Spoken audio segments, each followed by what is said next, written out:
வணக்கம். இன்று நம்ம சேனலில் பனங்கிழங்கு களி செய்வது எப்படி என்று கூற உள்ளேன். பனங்கிழங்கை நன்றாக பொடித்து பவுடராக எடுத்துக்கொள்ள வேண்டும்.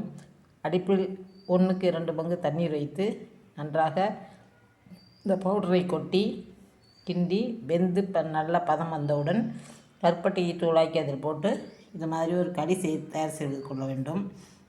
இந்த களியை காலையில் சாப்பிடலாம், இல்லை 11 மணிக்கு இடையுணவாக மிட் மார்னிங் ஃபுட்டாக சாப்பிடலாம்.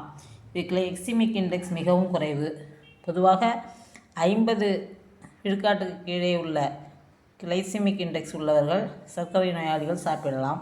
இதில் 30 குறைவாக தான் உள்ளது.